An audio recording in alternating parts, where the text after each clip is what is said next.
El día de ayer tuvimos el último de los eventos que organizamos como iglesia, vamos a llamarlos eventos especiales. Usted puede ver a mis espaldas, en las manos del alfarero. Propóngase el año que viene venir a alguno de esos eventos, hermano. La idea de esos eventos es poder nutrirnos unos a otros. Como cuando el campesino que está limpiando su terreno se detiene para amolar su machete. Si sigue trabajando con ese machete amellado, va a tener que trabajar muchísimo más para limpiar. Él sabe que detenerse unos minutos para amolar su machete finalmente le va a hacer rendir en su trabajo. Así que venimos algunos sábados del año con el propósito. El día de ayer era un encuentro de adoradores, vamos a decirlo así, de amolar ese machete espiritual. Pero no se ponga bravo por lo que le voy a decir. Muchos de ustedes realmente son solamente cristianos dominicales, solamente vienen los días domingos, no participan en absoluta, total y completamente más nada. Propóngase cambiar eso para el año que viene. Dispóngase. Hágalo por causa del Señor. Sí, muy probablemente algunos de ustedes tienen sus razones. Evalúe esas razones delante del Señor. No las evalúe delante de mí. Si usted las evalúa delante de mí, yo voy a ser movido de misericordia. Le voy a decir, verdad, hermano, no venga, no. Porque finalmente no es a mí a quien usted va a dar cuenta. Usted le va a dar cuenta al Señor Jesús. Haga un alto en el camino. Imagínese que está delante del tribunal de Cristo y que está rindiendo cuentas. Y haga ese ejercicio y vea, oh sí, mis razones están justificadas. Pero a lo mejor se consigue con la sorpresa de que no están justificadas. Simple y llanamente, bueno, usted toma decisiones sobre su vida y ya. Haga cambios para el año que viene, hermano. Haga cambios con respecto al Señor. Chévere hacer cambios con respecto a otras cosas. Pero si usted hace cambio con respecto a su dieta y lo que quiere emprender y lo que quiere hacer, bla, bla, bla, bla, bla, y no hace cambio con respecto al Señor, sino que persiste en mantener su relación con el Señor igual, los cambios solamente le van a servir para este siglo, para este mundo, pero no les van a servir para el mundo venidero. Así que yo les animo, hermano. Ayer yo bendigo al Señor porque, ¿sabes? Ninguno de nosotros puede decir como que tiene a Dios metido en un bolsillo o algo así. Dios es soberano. O sea, usted pudiera hacer un evento y Dios simplemente no manifestarse. La presencia de Dios simplemente no sentirse. Es tan sencillo como eso, porque Él es Dios. Él decide si se hace presente o no se hace presente. Y nadie lo puede forzar a que se haga presente. Así que venir recurrentemente a diversas actividades en la iglesia y ver que la presencia de Dios está allí, eso es maravilloso, hermano. No solamente por lo que uno experimenta, sino saber, wow, a ti te complace estar aquí en medio de nosotros. Pudiera no complacerte. Entonces yo le invito de verdad, amados, a que usted haga su esfuerzo y ajuste y haga cambios en su vida. Solamente el calendario de la iglesia está listo desde el principio de año. Examínelo, véalo, propóngase 1 o 2 actividades que usted participe. Yo le aseguro que no va a ser defraudado y la presencia de Dios lo va a arropar.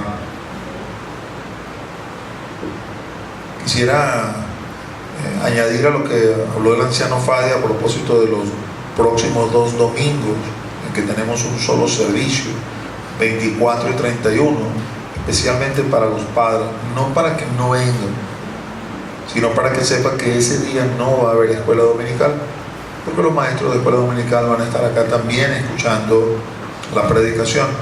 Entonces usted, como buen padre, tiene que tener sus hijos sentados en sujeción y en obediencia, escuchando la prédica y enseñándoles reverencia a Dios desde pequeños.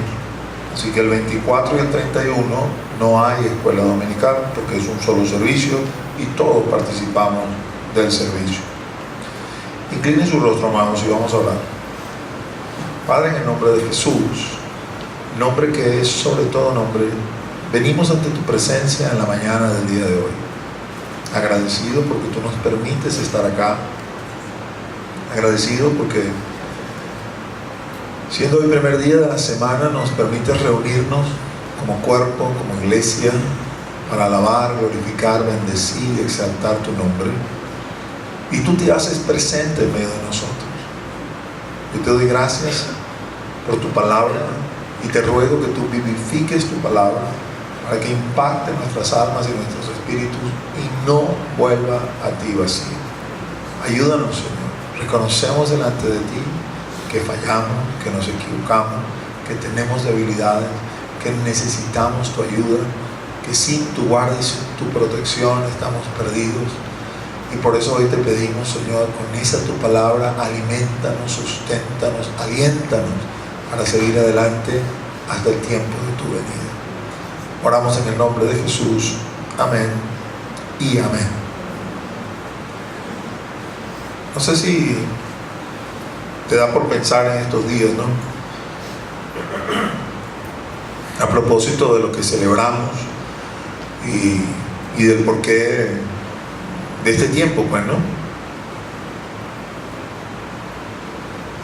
Digo ahora como cristiano, porque quizás como mundanos o no creyentes, simple y llanamente, pues estábamos esperando que llegara ese tiempo de descanso, ese tiempo de vacaciones, para cambiar de rutina y qué sé yo, hacer otras cosas. Pero cuando somos cristianos y se torna o se presenta una festividad como esta, creo que es bueno que pensemos, ¿no? Podemos ponerlo de estos términos. Si en efecto el Señor nació en una época como esta, que eso no se sabe y probablemente no fue así, pero vamos a dar por sentado que sí fue. Lo que nos aprestamos a celebrar ahorita es el cumpleaños del Señor. ¿Tú esperarías que el día de tu cumpleaños los homenajeados fueran los invitados o fueras tú? ¿Tú esperarías que el día de tu cumpleaños tú fueras el centro de atención o fueran el centro de atención los demás? Oye, yo pienso que lo normal es, ¿no? Hay 364 días adicionales para que los demás sean el centro de atención. Hoy el centro de atención voy a ser yo porque hoy es el día de mi cumpleaños. Realmente para nosotros estos días, nosotros cristianos, el centro de lo que hacemos, de las actividades que nos rodean, de lo que planificamos, tiene que ver con Él, o simplemente, bueno, vamos a aprovechar que el Señor está de cumpleaños y vamos a relajarnos y vamos a...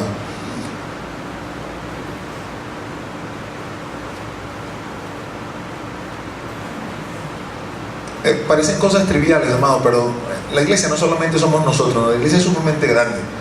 Y cuando usted analiza la iglesia en general, usted se queda sorprendido, ¿no?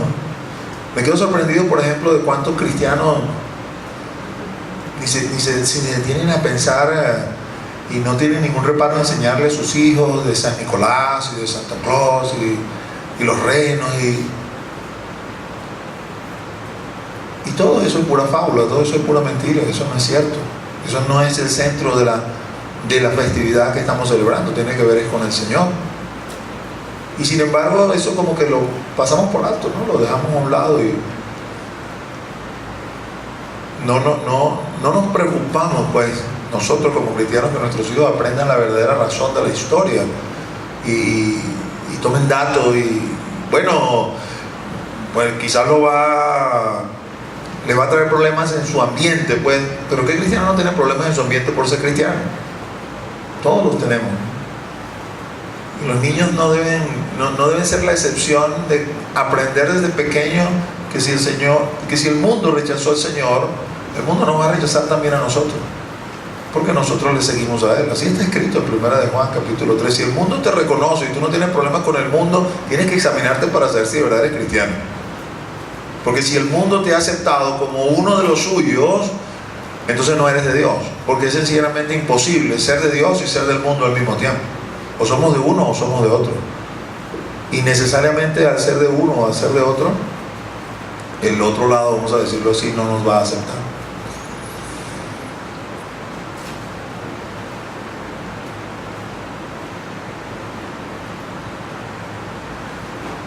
Cuando pienso en este asunto del nacimiento del Señor,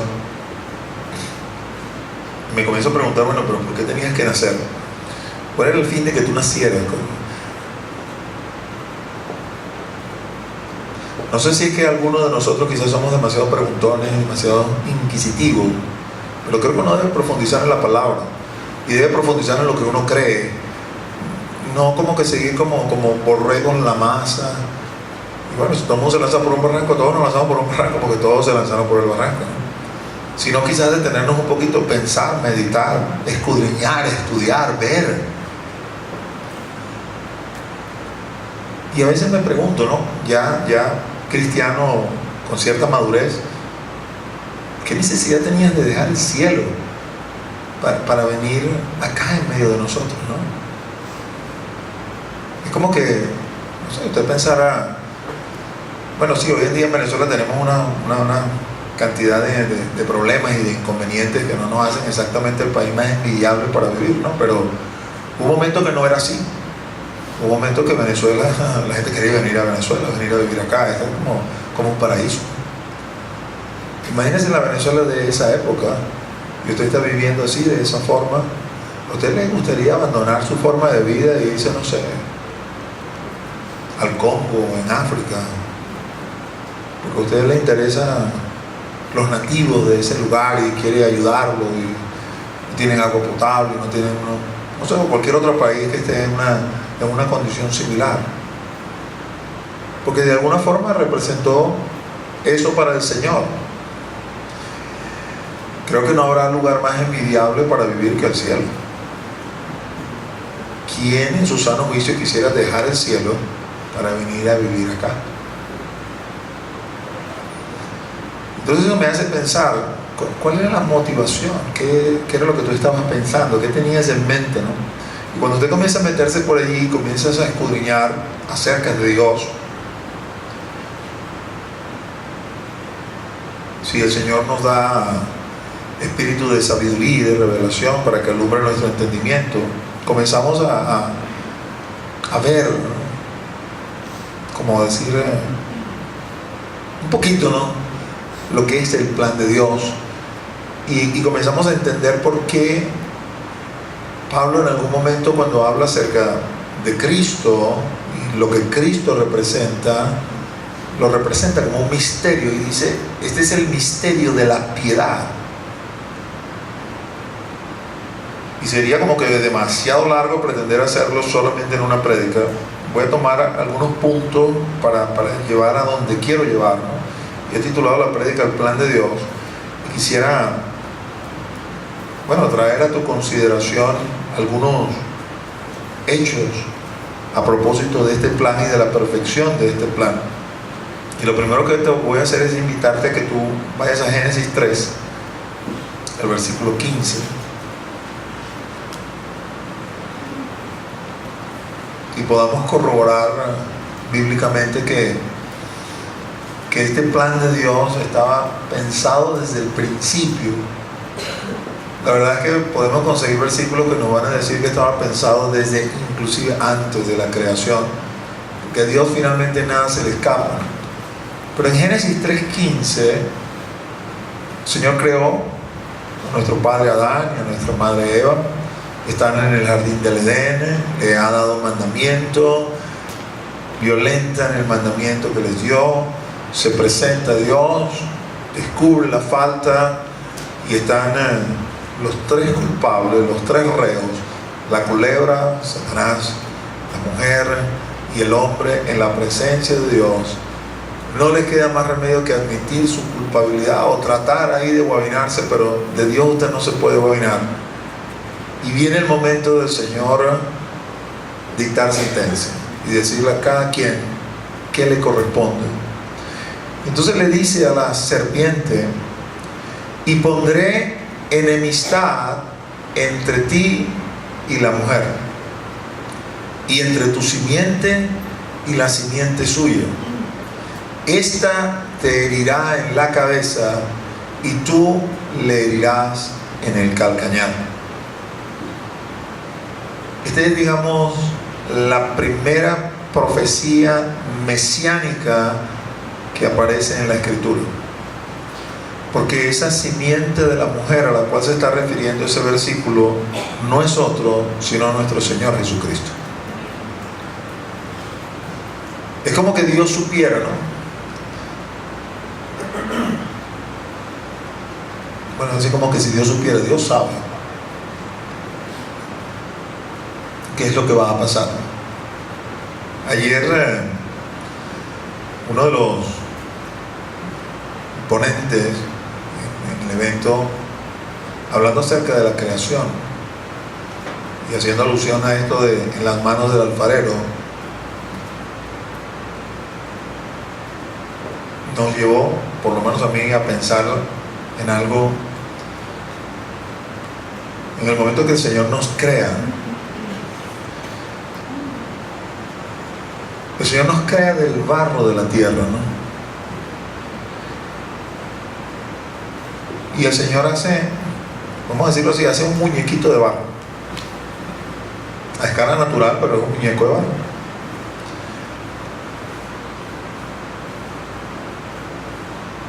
Y todo lo que tiene que ver con ese muñeco, así como usted y yo somos, pues, corazón, pulmones, todo lo que usted tiene por dentro, todo de barro, todo perfecto. No, como que decir un modelo a escala de barro. Y viene y sopla en la nariz y ese muñeco cobra vida. Yo le decía a mi esposa, estábamos allá sentados, decía, porque a veces los hombres traen cosas a colación, que es como que lo tuvieran en el corazón y no terminan de entender bien, ¿no? Pero es como en el cuento de Pinocho, ¿no? El sueño de Pinocho era ser un verdadero ser humano. Era simplemente un muñeco de madera, bien hecho, bien diseñado, ¿no? Movían como un títere. Dios crea este muñeco de arcilla, este muñeco de barro, en las manos del alfarero, sopla sobre su nariz y se convierte en lo que tú y yo hoy somos. Y Dios a ese muñeco que Él ha creado le da unas ciertas características y le da unas ciertas cualidades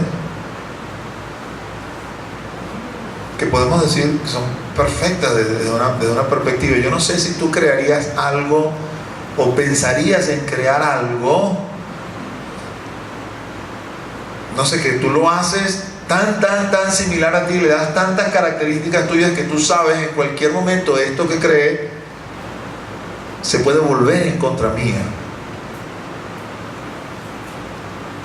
Pero ya Dios sabía que eso iba a suceder. O sea, yo voy a crear este muñeco porque me da la gana de crear este muñeco, porque me siento complacido con este muñeco, y le voy a dar unas ciertas cualidades a este muñeco, y este bendito muñeco que me estoy antojando de crear va a llegar y me va a desobedecer y me va a echar la pata para el barro y me va a crear un tremendo problema, pero igual yo lo voy a hacer. Y voy a idear un plan de antemano para que el muñeco entienda que es muñeco y vuelva a donde tiene que volver. Así que a Dios no le sorprende la caída, no le sorprende la desobediencia, no le sorprende este muñeco tan retonto que le estoy dando un solo mandamiento y lo va a transgredir para entonces meterse en miles de mandamientos que no va a poder cumplir. Pero tonto es tonto y va a desobedecer. Así que yo voy a crear este plan de antemano de cómo lo voy a rescatar, de cómo lo voy a traer de nuevo a comunión conmigo. Y un plan perfecto, un plan que usted y yo seguramente no idearíamos en nuestra... No podemos sentir como Dios, no podemos pensar como Él. Sus pensamientos son más altos que nuestros pensamientos. Bueno, no sé usted, pero yo, en mi sano juicio, yo no haría algo como eso. Eso es como meterme en camisa de 11 varas, traerme problemas a mí mismo. ¿Para qué voy a creer yo eso? Entonces ahí es que se me escapa el amor de Dios, de la manera como Él nos ama. Porque definitivamente si cuando pienso así digo, no, bueno, menos mal que yo no soy Dios, porque entonces ni siquiera existiera yo mismo, porque no me hubiesen creado. Y una vez que existimos y somos, de alguna manera amamos esta existencia en la cual nos encontramos y no nos imaginamos sin ella. Y por eso el hombre ha intentado mil y una vez cambiar las reglas del juego o inventarse un juego a sí mismo que no es factible, porque el dueño del juego es él. Y él ya ideó y creó un plan. Entonces, desde el mismo principio dice, va a venir uno que va a descender de la mujer, ese te va a vencer, ese te va a herir en la cabeza. Este plan es tan maravilloso y tan perfecto que se escapa aún de la mente de Satanás, que el Señor lo reprenda. Y eso es bastante decir, ¿no? Entre nosotros los seres humanos hay personas brillantes, sumamente inteligentes, sumamente perspicaces, sumamente en sus facultades intelectuales muy elevadas. Sin embargo, ninguno de nosotros como seres humanos ni siquiera roza en sabiduría la sabiduría de Satanás, que el Señor le reprende. Y no porque él la tenga en sí misma tampoco, es porque a él lo crearon así. A él lo crearon un dechado de belleza y un dechado de sabiduría, pero obviamente una sabiduría menor de la sabiduría de quien se la dio. Y por lo tanto, quien se la dio, se dio un plan que ni siquiera que era un dechado en sabiduría, iba a ser capaz de distinguir, aún estando aquí escrito, cuál era el plan en sí mismo y cómo ese plan se iba a llevar a cabo y cómo se iba a ejecutar. De hecho, saltando unos cuantos años de ese plan, simplemente para mostrarle, cuando Satanás, el Señor lo reprenda, pensó que se la estaba comiendo crucificando a Cristo, en criollo lo que él estaba haciendo era poniéndose cuchillo en su propia garganta. Y cuando el Señor dijo, consumado es, quizás en ese momento el Señor le dio luz a Satanás y se dio cuenta, qué pata he metido. Porque ahora lo que yo pensé que no iba a ser nunca posible, y estos muñequitos me los había apropiado yo, ahora los muñecos van a volver al Creador por causa de Jesús. El plan era perfecto, es perfecto, y comienza desde el principio. Ahora, el Señor no le gustan los planes simples y sencillos, ¿no? Es decir, son simples y sencillos para Él, porque Él hace todo, pero a Él le gusta como que ponerle calor al asunto, y le gusta. Y en Isaías 7 hay otra palabra profética. Créanme que me estoy saltando cualquier cantidad de elementos del plan. De hecho, desde la perspectiva profética, hay más de 300 profecías que hablan acerca de nuestro Señor Jesucristo. Eso quiere decir que en la persona del niño Jesús, todas esas profecías tenían que cumplirse. La posibilidad que una persona pueda cumplir 300 profecías, así las conozca, son literalmente imposibles. Es como uno en no sé cuántos miles de millones de trillones que tal cosa pudiera ser. Y todas esas profecías se van a cumplir en la persona de nuestro Señor Jesús. Así de detallista es nuestro Señor en cuanto a crear planes con características grandes, divinas, ¿no? Y cumplirlo. Ahora, en Isaías 7, Isaías es considerado como el profeta mesiánico. Muchísimas profecías están en el libro de Isaías que hablan acerca del Señor Jesús, del Mesías. Hablándole al pueblo en ese momento, porque digamos que eso es el misterio de la profecía.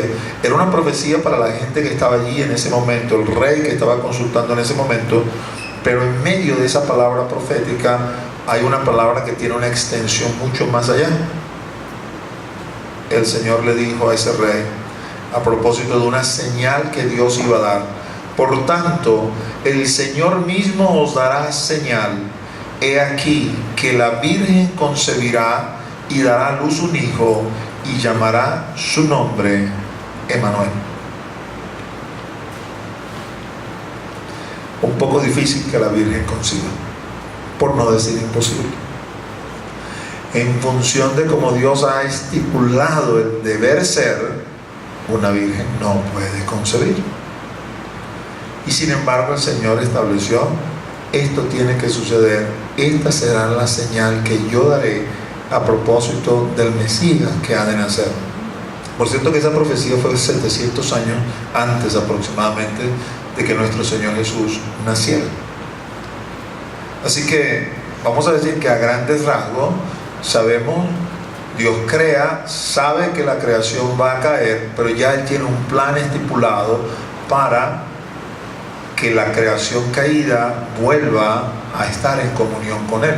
Y lo anuncia desde el principio y habla de un descendiente de la mujer. Y ahí comenzamos como a responder esa primera pregunta: ¿por qué tenías que nacer? La profecía tenía que cumplirse. Había una razón para dejar el cielo.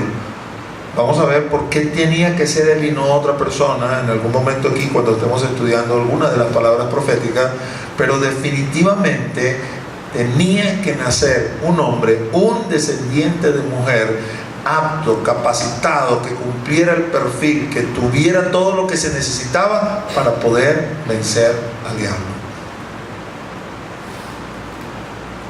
Así que no nació de casualidad, nació con un propósito. Así como tú y yo hemos nacido con un propósito. No hemos nacido de casualidad, sino que Dios nos creó con un propósito. En base a esa profecía de Isaías, se necesitaba entonces que apareciera en algún momento de la historia una mujer como María. Una mujer como María. Ponme la siguiente lámina, Leo, por favor.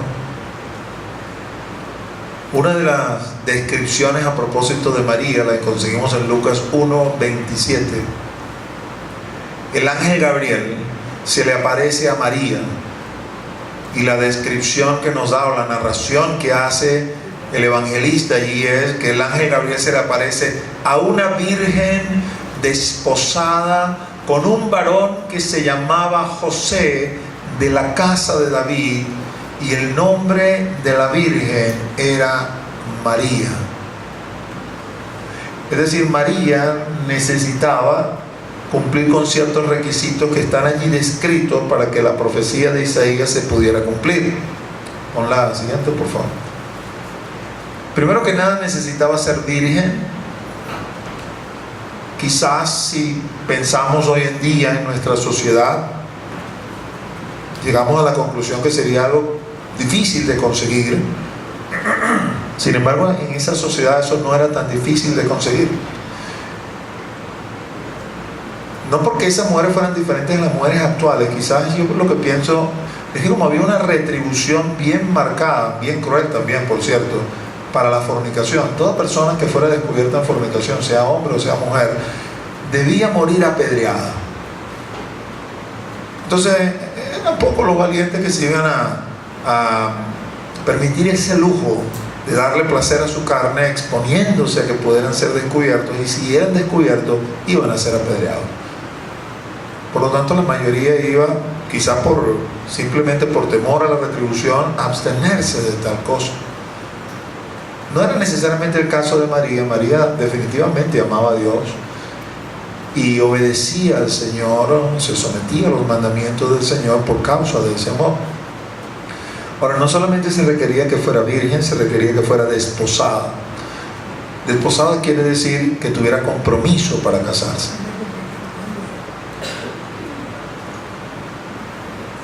En otra porción la palabra lo llama esponsales, y es lo que la Escritura entiende como el deber ser. El deber ser no es el deber ser que nos ha vendido la sociedad. Eres joven, aprovecha, una novia hoy, otra novia mañana, otra novia pasado, estás probando, estás experimentando, Tim Marín de dos priues, ¿cuál será? De soda la margarita. Eso es lo que te vende el mundo, pero eso no es lo que dice la Escritura. La Escritura dice: busca primeramente el reino de Dios y su justicia, y las demás cosas serán añadidas. Dedícate a prepararte, a buscar el reino de Dios, el rostro del Señor. Dios conoce todas tus necesidades. Y en su debido tiempo y en su debido momento aparecerá ese muchacho o esa muchacha con el cual deberás desposarte en el momento que Dios lo haya determinado. Se requería que María fuera de la casa de David. Esa era otra parte del plan, ¿no? Porque, digamos, ha pasado toda una cantidad de años desde la creación hasta este momento que el Señor está a punto de nacer, han transcurrido 4000 años aproximadamente. Y en esos 4000 años Dios ha hecho cualquier cantidad de cosas, desde levantarse un pueblo para sí mismo, dentro de ese pueblo establecer una tribu, y esa tribu declararla primogénita en medio del pueblo, y por lo tanto de allí hacer descender el rey que la va a gobernar. Y dentro de esa tribu escoger una familia para que fuera la familia real, esta es la familia de David, y prometerle a David: yo te levantaré de tu casa un rey que gobernará eternamente. Así que se requería que María fuera de la casa de David. Tenía que tener 3 condiciones particulares para cumplir el plan de Dios. Tenía que ser virgen, tenía que estar desposada, tenía que ser de la casa de David. María, pertenecer a la casa de David es algo que Dios ya había ideado. Ella no pudo programar de antemano nacer en medio de la casa de David. El momento de llegar desposada implicaba la aparición de José. Virgen implicaba el mantenerse en santidad y en obediencia a Dios. Nosotros podemos inferir que María gozaba de forma general de estas 3 cualidades que leemos allí. María era una mujer obediente, María era una mujer disponible y María era una mujer dispuesta. Y quiero que mantengas esas condiciones en mente, porque a la final voy a llevarte a que te preguntes si realmente tú como cristiano, yo como cristiano, somos así. Si somos obedientes, si estamos disponibles, si estamos dispuestos. Pareciera que disponible y dispuesto viene a ser algo muy similar, pero no tiene su diferencia. Valgamos a lo que le decía al principio cuando comencé a hablar. Aquí hubo este evento en manos del alfarero el día de ayer. Yo puedo decir que los que no vinieron porque no estaban disponibles. Realmente no estaban disponibles. No estar disponible viene a ser como esa parábola que el Señor habla, donde en las bodas mandan a buscar a los invitados: vente, es el tiempo de la boda, para que entres a la boda. Y los invitados comienzan a hablar: no estoy disponible, no, yo no puedo ir porque tengo que probar mis yuntas de bueyes, no, yo no puedo ir porque me llegó una visita, no, yo no puedo ir por esto, no, yo no puedo ir por aquello, no, yo no puedo ir por lo otro. Cuando Dios los necesitó disponibles, no estaban disponibles porque estaban ocupados en 1001 cosas que no tenían nada que ver con el Señor, que no tenían nada que ver con lo que el Señor esperaba y demandaba de ellos, que tenía que ver con los propios planes de nosotros, que tenía que ver con nuestras propias inquietudes, nuestros propios deseos, nuestros propios anhelos. Estar disponible es una condición desde la perspectiva espiritual, en la cual tenemos que preguntarnos: cuando Él venga y me demande, ¿estaré disponible o estaré ocupado? Y válgame, si estás esperando y dices: no, bueno, yo voy a estar disponible obviamente cuando Él aparezca por acá y pum, pum, pum, con bombos y platillos, así como apareció Gabriel. ¿Sabes? Dios no hace eso así de buenas a primeras. Ella manifestó ser una mujer disponible desde pequeña, cuando mostraba obediencia a sus padres, y en lugar de responder lo que muchos hijos responden: ya voy, en un ratico lo hago, ya va. Estar disponible: sí papá, sí mamá, ya. Eso es estar disponible, y ahí se comienza a cosechar la disponibilidad. Usted está disponible cuando usted es convocado eclesialmente a actividades de su iglesia, y usted está disponible para esas actividades de la iglesia. No, estoy ocupado, estoy trabajando, estoy haciendo aquello, estoy cansado, para acá, voy para la playa, mi papá, mi mamá, el nuero, la nuera, el yerno, la yerna, bla, bla, ta, tu, ta. No, nunca se le va a aparecer el ángel Gabriel a pedirle nada, porque usted no está disponible. Es tan sencillo como eso. Y estar dispuesto es que una vez recibido lo que se me está diciendo, si aquí estoy disponible, yo lo voy a hacer. Porque el ángel Gabriel no le estaba pidiendo cualquier cosa a María. Le estaba pidiendo: vas a permitir que el Espíritu de Dios venga sobre ti. Viniendo el Espíritu de Dios sobre ti, vas a concebir sin conocer varón, es decir, no van a ser por medios naturales, y te vas a tener que enfrentar primero que nada a José, con quien estás comprometida para casarte, y le vas a tener que decir: José, estoy embarazada. Y obviamente José va a saber que no es de él, y de allí puede pasar cualquier cosa, porque José puede exponerte delante de todos, y si te expone delante de todo, vas a morir apedreada. ¿Estás dispuesta? Y su respuesta fue: he aquí la sierva del Señor, hágase conmigo como Él quiera. Una mujer dispuesta fue Esther.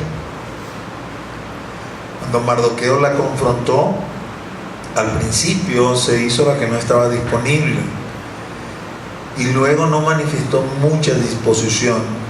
Pero cuando entendió frente a las palabras de Mardoqueo: sabes tú, reina Esther, a lo mejor estás en esa posición por causa de este momento, pero te voy a decir algo: si decides no hacer lo que tienes que hacer, no te preocupes, Dios responderá por otro lado, porque no nos va a dejar sin respuesta, pero tú y tu casa acarrearán las consecuencias de ello. Eso la hizo reflexionar, le hizo meditar, y le dijo a Mardoqueo: me voy a poner en ayuno, mis doncellas y mi persona, convoca tu ayuno en medio del pueblo 3 días, y al cabo de 3 días voy a entrar a la presencia del rey. Sabes que si entro a la presencia del rey y él no extiende sus cetros sobre mí, los soldados me van a matar, pero si he de morir, entonces que muera. Eso es estar dispuesto. Dios comienza solicitando mi disposición, mi querer hacer con pequeñas cosas, con pequeñas cosas. No vendrá con grandes cosas si no somos fieles en lo pequeño. Eso te lo digo porque a veces nosotros tenemos en nuestra mente: bueno, sí, si Dios apareciera por acá y me dijera Él, entonces sí, yo lo voy a hacer. Pero a veces no. A veces lo hace por medio de otros seres humanos. Cuando Bernabé recibió la orden de los apóstoles: Bernabé, váyase de Jerusalén, suba a Antioquía, vaya a chequear qué está pasando allá. Usted no ve un Bernabé diciendo: ya vaya, yo tengo que orar y pedir confirmación y ver, y que me den sueños, me den revelaciones para ver si voy a Antioquía o no voy a Antioquía. No, usted vio un Bernabé dispuesto: sí, Señor, ustedes son los apóstoles, tienen autoridad del Señor, vamos a Antioquía. Y se fue a Antioquía. José no se quedaba atrás, porque definitivamente no podía en este plan solamente estar María sin estar José. Se requería un hombre como José. ¿Cómo era José? Con la siguiente lámina. José, su marido, como era justo y no quería infamarla, quiso dejarla secretamente. Y pensando él en esto, he aquí un ángel del Señor le apareció en sueños y le dijo: José, hijo de David, no temas recibir a María, tu mujer, porque lo que en ella es engendrado del Espíritu Santo es. Quiere decir que José, pon la siguiente lámina, era un hombre justo y era un hijo de David. No solamente se requería para que viniera ese descendiente de la mujer una María, se requería también un José. Cuando habla acerca de José y lo califica como un hombre justo, está hablando de que José sabía de su imperfección, y en función de esa imperfección, cuando se acercaba a Dios, se acercaba a Él por medio de la fe. Y al acercarse por medio de la fe, Dios le concedía la condición de justo, porque desde el principio siempre la justificación ha sido por fe. Se evidencia la justicia impartida de parte de Dios en José en la manera como él reacciona frente a lo que María le viene a comunicar. José, estoy embarazada.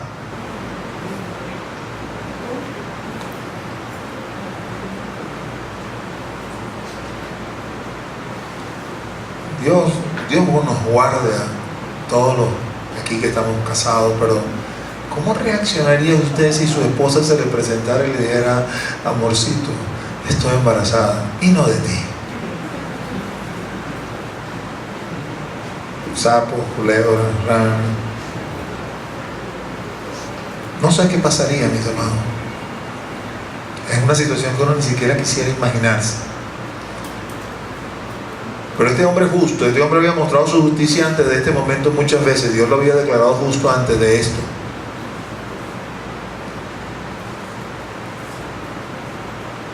No dice qué le dijo, si le insultó, si le gritó. Simplemente dice que como era un hombre justo no quería infamarla. Oye, María, tú lo hiciste mal. Eso que tú hiciste no está bien hecho. ¿Sabes? Yo debería denunciarte a los ancianos del pueblo para que te sacásemos fuera del pueblo y te apedreáramos entre todos. Porque te has comportado terriblemente mal. Y sin embargo, él decidió no juzgarla. Juzgarla a ella era de alguna manera juzgarse a él. Ok, ha sido imperfecta en esto que me parece terrible.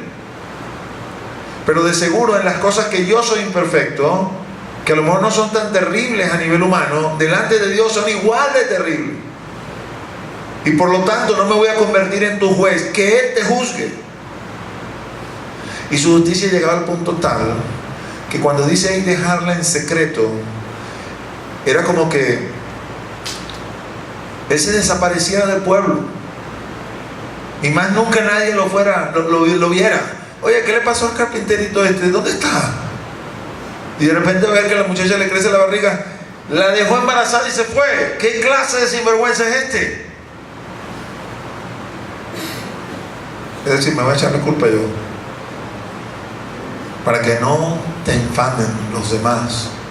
Yo me voy a desaparecer, me voy a ir, te voy a dejar en secreto, de manera tal que cuando se descubra lo que obviamente se va a descubrir, me echen la culpa a mí, yo soy el malo de la partida. Esta pobre criatura, este sinvergüenza, miren lo que le hizo, y se desapareció. Esa era la justicia de José.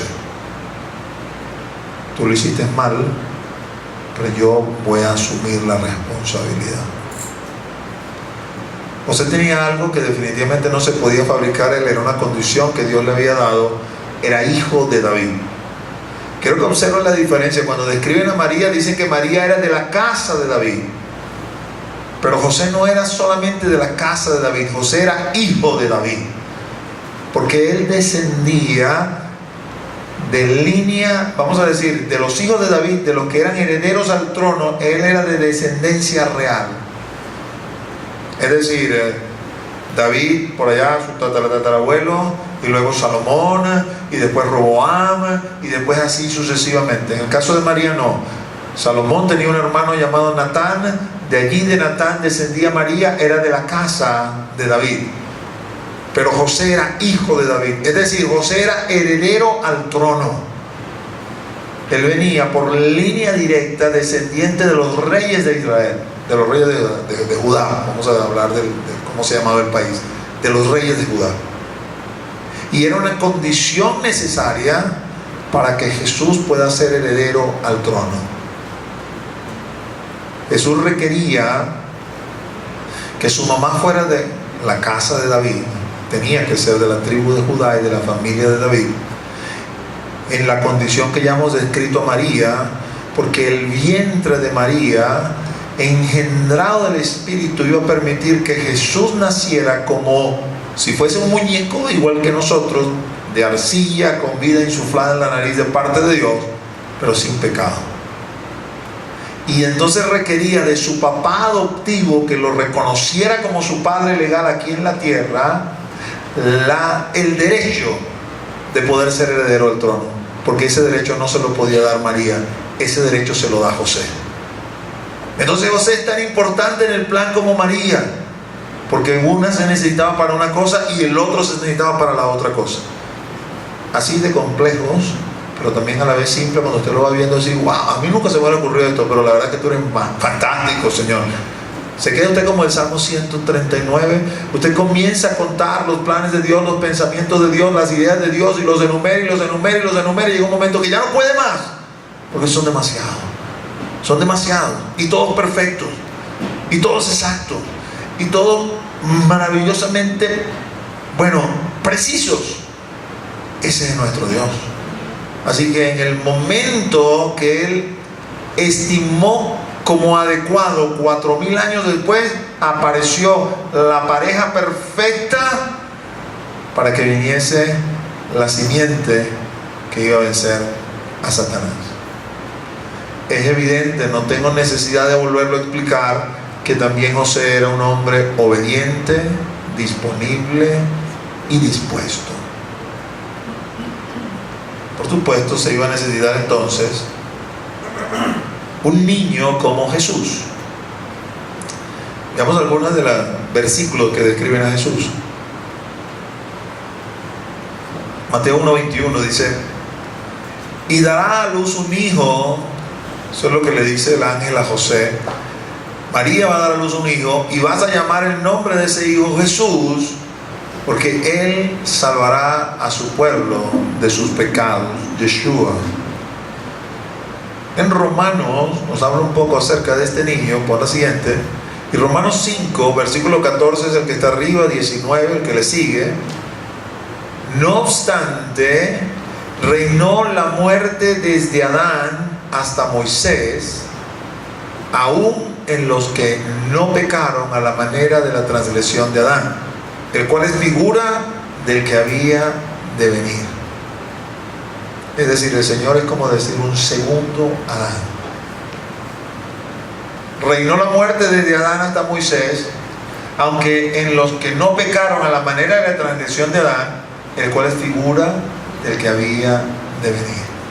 Y el 19, porque así como por la desobediencia de un hombre, nuestro padre Adán, el primer Adán, los muchos fueron constituidos pecadores, así también por la obediencia de uno, los muchos serán constituidos justos. Ahora, lo interesante aquí al considerar, cuando hablamos acerca de Jesús, pon la siguiente lámina, por favor. Estamos hablando de Jesús va a salvar a su pueblo de sus pecados. Él, para poder hacer esto, tiene que ser sin pecado, y definitivamente tiene que ser una persona obediente.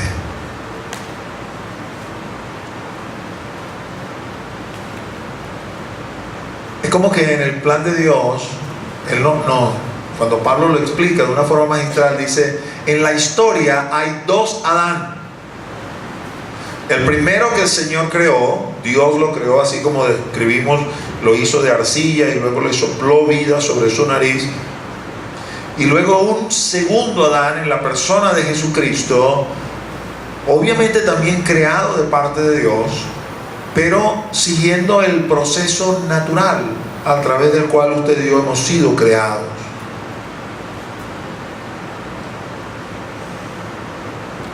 Usted puede, vamos a ir detallar para entender esto, ¿no?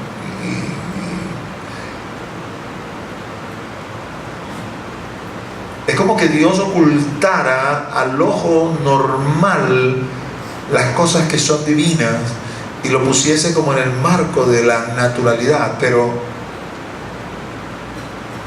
cuando nos comenzamos a pensar y comenzamos a reflexionar, entendemos: usted y yo no somos accidentes, usted y yo somos únicos.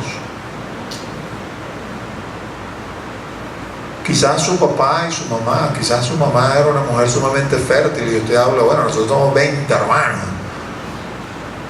Pero así como hay mujeres sumamente fértiles, hay mujeres que, por más que se haga todo lo que el proceso natural demanda que tiene que hacerse, no hay forma ni manera que esas mujeres conciban.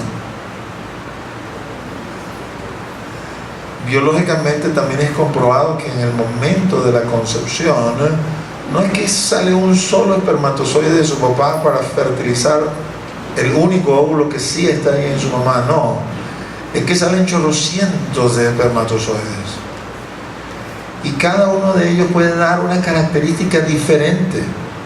Si no, vean las personas que son morochos. Bueno, hubo todo un proceso allí que permite que sean morochos, tripochos, lo que sea, pero son diferentes. Cada uno vino de un espermatozoide diferente y son diferentes. Entonces usted es exactamente el que el Señor escogió de todo esto. Este es el que es. Y es como que Dios dijera, haya vida, para que entonces se produzca.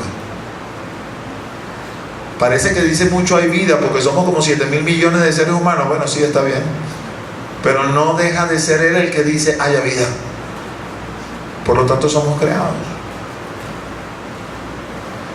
para que pudiese existir un Adán por la vía natural.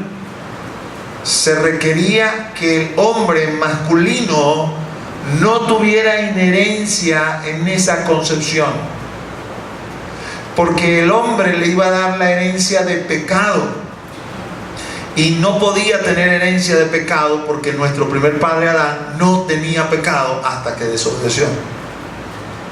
Así que Dios se las ingenió para que hubiese esta nueva creación, de una forma tal que se cumpliese la palabra profética y se cumpliesen los requisitos. No hay nada más, es mejor decirlo así, no hay nada menos llamativo en la historia que el nacimiento de Jesús. Pobre bebé que llegó al mundo en un establo lleno de animales y que tuvieron que ponerlo en un pesebre porque no había dónde colocarlo. ¿Quién se iba a imaginar que ese ser que estaba allí era un santo ser que había nacido, que era el segundo Adán de la historia, que venía sin pecado? Nadie. Solamente aquellos a quienes Dios se los reveló. Unos pastores que están en el campo apacentando sus ovejas y de repente se les aparece un ángel. Susto de su vida. He aquí os doy nuevas de gran gozo, que os ha nacido hoy en la ciudad de David un Salvador, que es Cristo el Señor. Y ya con eso están. Y de repente se aparecieron una miríada de ángeles, más susto todavía, y todos, Hosana, paz a los hombres, Hosana en las alturas. Dejaron las ovejas y salieron corriendo por él. Vamos a ver, tiene que estar allí. Entonces, si todo esto es verdad, tiene que estar allí.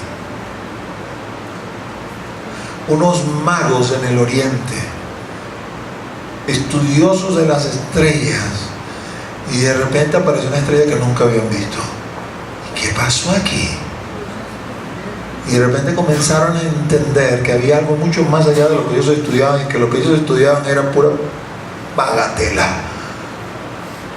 Y Dios se les aparece y les da revelación, y vienen de lejos buscando ese rey que ha nacido. Salvo José y María, los pastores y estos magos, más nadie sabía quién era ese guarichito, porque era igualito que todo el mundo, que todos los bebecitos igualitos. ¿Qué quiere decir igualito? ¿Usted cree que el Señor Jesús, porque era el Señor Jesús, mamá tengo hambre? No, lloraba igual que todos los bebés porque tenía hambre. No había forma ni manera que alguien pudiera discernir que ese bebecito que había nacido era un ser especial, menos su papá y su mamá, por las revelaciones que habían tenido y todo lo que habían pasado, por los pastores, que ese susto que les casi le dio un infarto cuando vieron todo ese poco de ángeles, y les dijo, y estos magos que vinieron, que por cierto, y es bueno, era lo que yo le decía al principio, siempre indaguen. No sabemos, primero no sabemos si eran reyes, y tampoco sabemos si eran tres. porque la Escritura no habla de unos magos del Oriente, pero ni dice que son tres. Se asume que eran tres porque trajeron tres regalitos nada más, pero tampoco dice que eran reyes. Así que eso es que los reyes magos, los tres reyes magos, eso también lo invento para darle un poco de colorido a la historia. Lea la Biblia y aprenda de lo que allí está realmente escrito. Pero estos señores definitivamente sabían quién era Él. Para que Él pudiera salvar, tenía entonces que ser sin pecado. Es decir, había que someterlo a la misma prueba que se le sometió a Adán. Solo que en esta oportunidad no era un solo mandamiento: no comas de esa fruta. No, son miles de mandamientos. Y de allí que definitivamente esta condición de obediente tenía que adornarle. Y tenía que adornarle hasta el día de su muerte. Tenía que obedecer en todo, desde el momento de que nació hasta el momento en que murió. No podía haber ninguna falta, no podía haber ninguna tacha, no podía haber ningún error, para que, declarándosele obediente, por medio de esa obediencia pudiera traer su justicia a todos nosotros. No podía ser otro sino Él. Era imposible que fuese uno de nosotros. Para el concurso de usted y mío se requiere necesariamente la intervención de un hombre y de una mujer. No puede ser de otra manera. Y por lo tanto, este hombre imperfecto y esta mujer imperfecto seguirán produciendo seres imperfectos. Así que se requería hacer un alto en esta producción imperfecta para que apareciera, como decir, un accidente, y de lo imperfecto apareciera algo perfecto. Y entonces es Dios allá arriba en el cielo: hijo mío, ya sabes, ¿no? Tienes que dejar el cielo y tienes que ir allá, porque si no, perdemos todos los muñecos. Si los queremos rescatar, no hay forma ni manera, a menos que sea esa. Pero eso ya lo sabían de antemano. No piense usted que Jesús dejó el cielo llorando porque, ay, tengo que dejar el cielo tan bello, tan hermoso, pues salvarte poco de... No, el Señor lo hizo con gozo, con alegría, con amor. Él no es, hoy en día a lo mejor usted y yo podemos decir: yo amo a Dios, pero no es que usted ama a Dios, Él nos amó a nosotros primero, y porque nos amó a nosotros primero, nosotros hemos terminado amándole a Él. Esa es la realidad. Y nos amó estando en delitos y en pecado. Así que Jesús tenía que mostrarse, evidenciarse en esa perfección, en ese amor, en ese deseo. Y Filipenses lo relata: no estimó el ser igual a Dios como algo a que aferrarse, sino que se despojó a sí mismo, tomando forma de siervo. Juan dice: y el verbo, que el verbo es el principio. El verbo, en el principio era el verbo, y el verbo estaba con Dios, y el verbo era Dios. Y nada de lo que ha sido hecho sin el verbo. Y este verbo se hizo carne y habitó en medio de nosotros. El 24 de diciembre en la noche, fecha fraudulenta del nacimiento del Señor, pero vamos a imaginar lo que fue así. Usted piense en ese ser perfecto que nació. Usted piense que gracias a ese ser que nació, usted y yo hoy tenemos vida. No piense en el 24 de diciembre, si Dios le da la bendición de tener sus hallacas, su pan de jamón y lo que tradicionalmente comemos aquí en diciembre, que de seguro se la va a dar porque Dios es bueno. No piense nada más: ay, finalmente llegó el día de las hallacas. No piense eso solamente. Piense en el Señor, en el nacimiento del Señor. Piense en su perfección, piense en todo el plan de Dios, de lo cual hemos visto apenas, una ínfima parte de todo ese plan. Y yo no sé usted, pero esa ínfima parte que veo me maravilla de todo lo que hizo, de toda su perfección, para que usted y yo hoy estuviésemos aquí y pudiésemos decir: somos salvos. Somos salvos, mis amados. Dios nos guarde, porque yo no deseo mal para ninguno de nosotros. Pero si aquí sucediera algo ahorita, aquí estamos nosotros parados sobre una falla. De 1967 nos tienen con la espada de Damocles encima. En cualquier momento Caracas se desbarata otra vez. Y especialmente en Altamira, por aquí pasa la falla. Y nos cae este techo encima. Nos vamos con el Señor, somos salvos. Es el día de nuestra graduación. Gracias a ese santo ser que nació. Gracias a ese santo ser que obedeció. No le echemos tanto la culpa a Adán, ¿no? Porque entonces a veces nos ponemos nosotros una actitud, una mala actitud. Adán termina siendo nuestro padre, pero algunos te dicen, ay, no pudiste obedecer ni un solo mandamiento, ¿vale? Cuando piensas así, comienza a pensar en todo lo que tú no obedeces.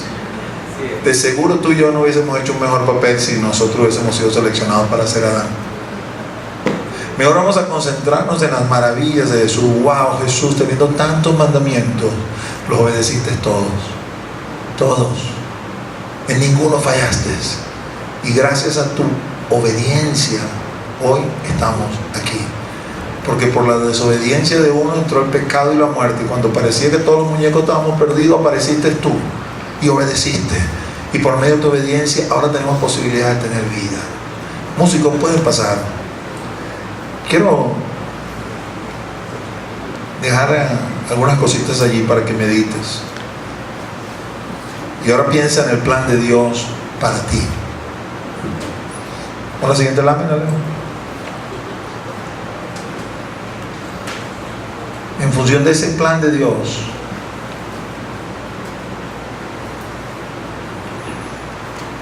tú reúnes las virtudes que Él escogió y diseñó para tu vida. ¿Las estás conservando?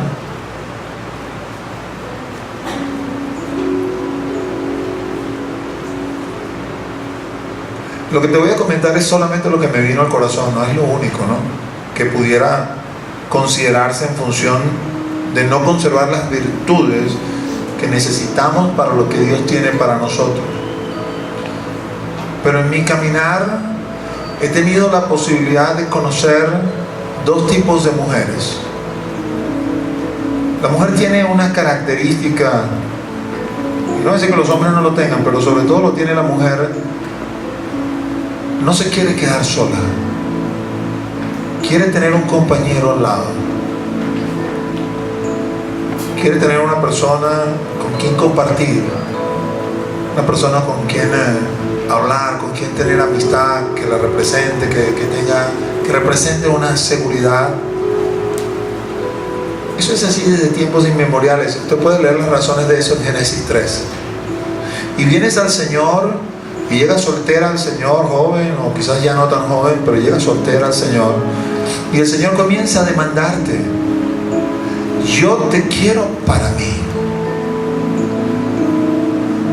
El decirte yo te quiero para mí no quiere decir que no te voy a dar ese compañero que anhelas, que deseas, pero es decirte, en este momento yo te quiero para mí, quiero que te concentres en mí solamente, que me ames a mí solamente, que me busques a mí solamente. Y quizás comienzan a pasar los años y otras hermanas que caminan contigo, se casa uno, se casa el otro por aquí, otro por allá, y como que te van dejando a un lado, y va pasando el tiempo.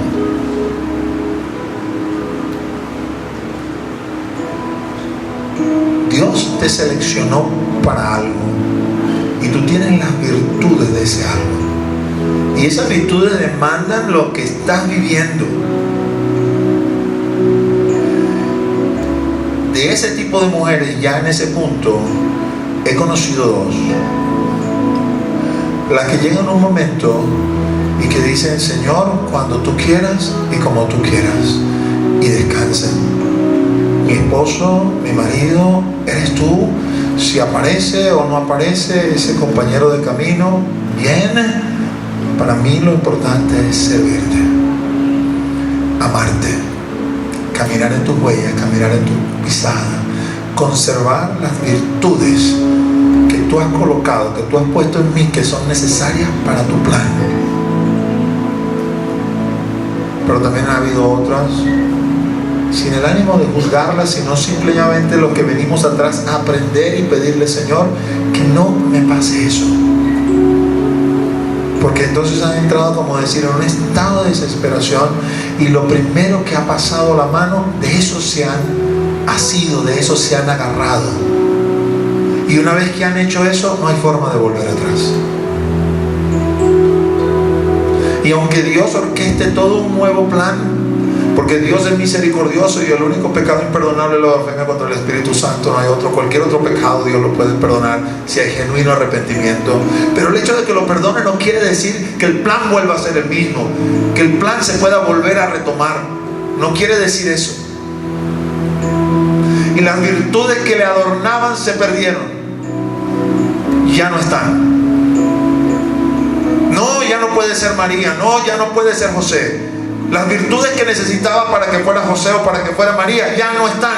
Las perdiste, las pusiste a un lado. Te desesperaste, te desanimaste, te cansaste. Solo faltaba una abrazada más, pero no supiste verlo. Amado hermano, amada hermana, así como estamos, así como Dios nos ha hecho, así como Dios nos ha formado, así como estamos en este momento, esas son las virtudes que Dios requiere y tiene, ha colocado en nosotros para el plan que Él tiene. No las perdamos, no las perdamos.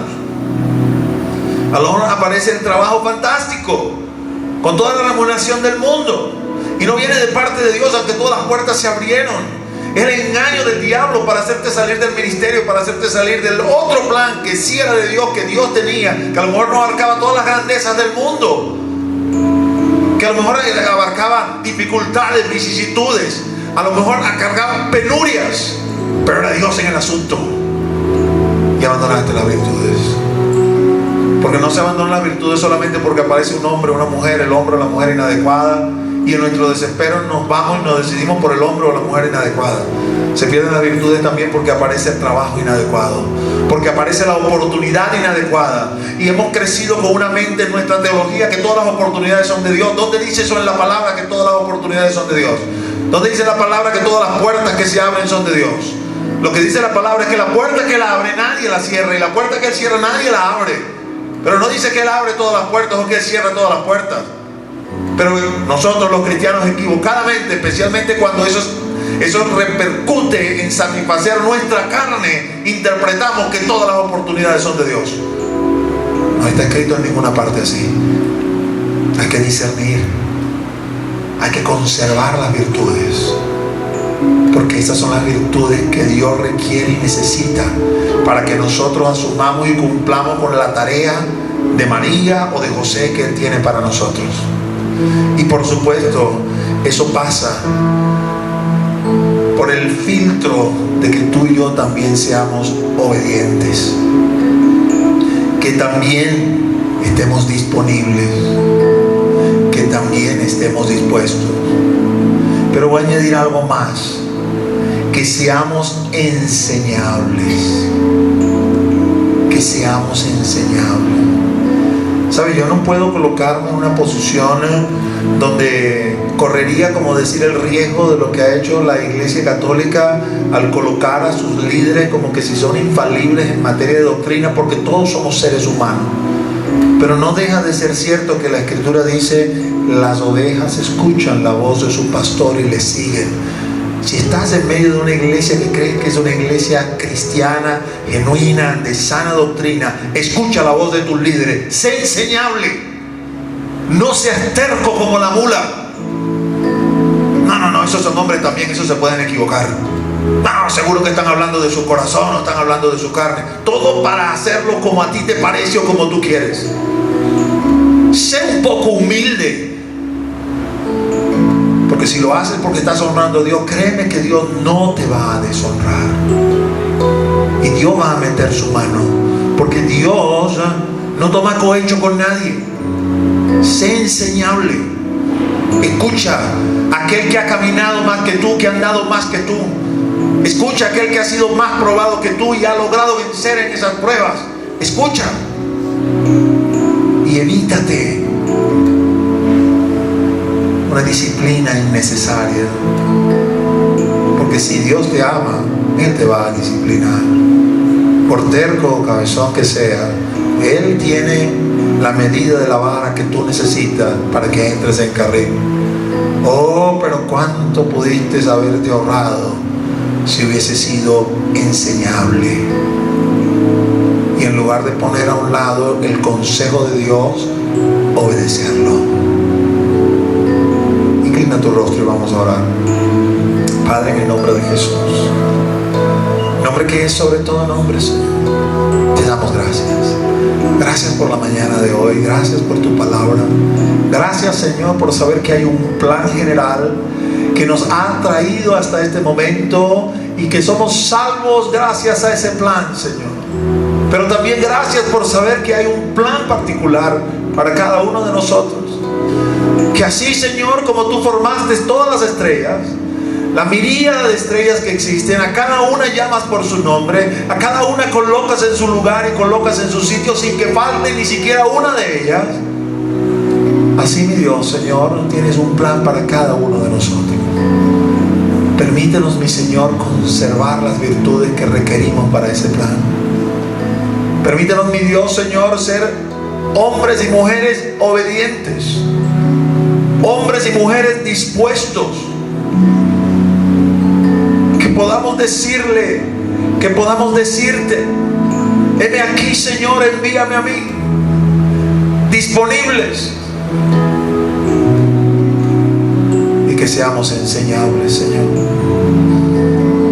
Que nunca, Señor, seamos tan necios, Señor, de pensar que todo lo sabemos, Señor. De pensar que los pastores se equivocan, Señor, cuando nos demandan santidad.